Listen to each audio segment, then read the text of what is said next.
ফারাক্কার BDO অফিসে SIR এর শুনানির মাঝেই তাণ্ডব কাণ্ডে এফআইআর নিয়ে প্রশ্ন। ছিলেন বিধায়ক, পরিচিত তৃণমূল নেতারা, তাও এফআইআর এ লেখা দুষ্কৃতীরা কেন অজ্ঞাত পরিচয়? উঠেছে প্রশ্ন।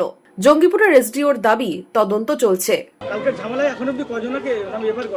এফআইআর তো হয়ে গেছে, 4 লোক অ্যারেস্ট भी হয়ে গেছে, এখন ইনভেস্টিগেশন চলছে, তারপরে কিছু বলার নেই। আবে এখন ইনভেস্টিগেশন চলছে, পরে এটা বলতে যাবে। এদিন গ্রেফতার 4 জনকে পেশ করা হয় জঙ্গিপুর মহকুমা আদালতে। ফারাক্কার বিডিও অফিসে ভাঙচুরের পর এসআইআর এর শুনানি চলাকালীন আধিকারিক ও কর্মচারীদের নিরাপত্তা জোরদার করার নির্দেশ নির্বাচন কমিশনের। রাজ্য নির্বাচন কমিশনের পক্ষ থেকে এক্স হ্যান্ডেলে জানানো হয়েছে, রাজ্য পুলিশের ডিজি, এডিজি আইন শৃঙ্খলা এবং মুর্শিদাবাদ জেলার শাসককে অনুরোধ করা হয়েছে যাতে তারা এসআইআর চলাকালীন সমস্ত আধিকারিক ও কর্মীর নিরাপত্তা নিশ্চিত করেন। এদিন ফারাক্কা বিডিও অফিসে যান জঙ্গিপুরের এসডিও সুধীর কুমার রেড্ডি, ছিলেন পুলিশ কর্তারাও। আজকে না সবাই স্টেক হোল্ডার যে আছে, ইআরওস আছে, এমওর সঙ্গে বসে we are again kick starting process আছে না, হিয়ারিং শুরু করা আছে। যদি আছে লোকজন আসছেন, ভোটার্স আসছেন হিয়ারিং নিয়ে, সো দ্যাট উনকা কোই প্রবলেম না हो। হিয়ারিং শুরু हो गया, आप देख सकते हो পুরোটা হিয়ারিং নর্মাল হয়ে গেছে, তাড়াতাড়ি হিয়ারিং তো চালু হবে।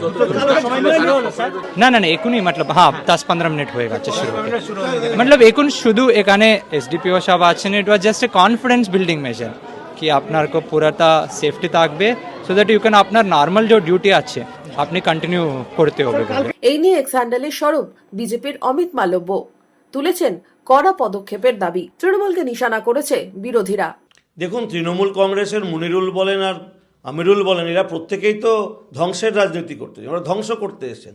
ওরা ভারতকে সুরক্ষা দেওয়ার জন্য, ওরা তো ভারতটাকে আলাদা করতে চাইছে। বিডিও অফিস ধ্বংস হবে, এটা তো স্বাভাবিক।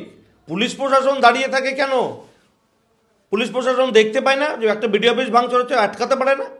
এটা অন্য পার্টির লোকদের তো বিডিও অফিসে ঢুকতে দেয় না। যদিও এই ঘটনায় কি সাফাই দিয়েছেন বিধায়ক? কারোর জন্য আইন তো সবার ঊর্ধ্বে, আইনের ঊর্ধ্বে কেউ নয়। এবার যেটা হচ্ছে কি যে পাবলিক যখন এই অফিসার যখন আমাকে এই কথাটা বলে, আমাকে যখন অপমান করে আর কি, তখন পাবলিক একটু উত্তেজিত হয়ে এই ঘটনাটা ঘটিয়েছে। তো ঘটনাটা সেরকম কিছু না, হ্যাঁ 2-1টা চেয়ার যে চালায়নি সেটা কথা নয়, আর একটা ফাইল ছিল, ফাইলটাকে করেছে, তারপরে কোনো নয়। তারপরে আমি ওখানে সামাল দিতে গিয়েছিলাম, এইসব করবা না, এইসব করবা না, প্রত্যেকজনাকে সামাল দিতে গিয়ে এখন ঘটনা হচ্ছে ওখানে তো আমারই সব লোক নয়, বিজেপিরও লোক থাকতে পারে, আইএসএফেরও লোক থাকতে পারে, মিমেরও লোক থাকতে পারে, কংগ্রেসের লোক আছে, সিপিএমের লোক আছে, বিভিন্ন ধরনের লোক ওখানে আছে। এই সুযোগে হয়তো এমএলএর উপরে চাপিয়ে দেবো বলে এই কর্মকাণ্ড ঘটিয়েছে। তো এখন যারা আমরা দেখতে পাচ্ছি, আমার আশেপাশে যারা ছিল তারা কিছুই করেনি, যারা এই করেছে এগুলো সব বিরোধীরাই করেছে, মানে আমার নামটাকে খারাপ করার জন্য করেছে আর কি। তারপরে আমরা সামাল দিয়েছি, পুলিশ হলো, পুলিশের সঙ্গে সহযোগিতা করেছি, আমরা বিডিও সাহেবের সঙ্গে সহযোগিতা করছি, আমরা লোকাল প্রশাসনকে নিয়ে তো আমরা কাজটা করছিলাম। তো যাই হোক, আজকে থেকে আবার শুরু হয়েছে। যদি অজ্ঞাত পরিচয় ব্যক্তিদের নামে কেন এফআইআর, প্রশ্ন এড়িয়েছেন ফারাক্কার বিডিও। কিন্তু এফআইআর আননোন পার্সনের নাম, আপনি কি জানতেন না? বিধায়ককে চিনতেন না? মনিরুল ইসলাম কালকে ছিলেন তো আপনার এলাকার বিধায়ক, আপনি চিনতেন না? এদিন এসআইআর এর শুনানি ঘিরে ফারাক্কা বিডিও অফিসে ছিল পুলিশি নিরাপত্তা। Bureau report, imagine community media.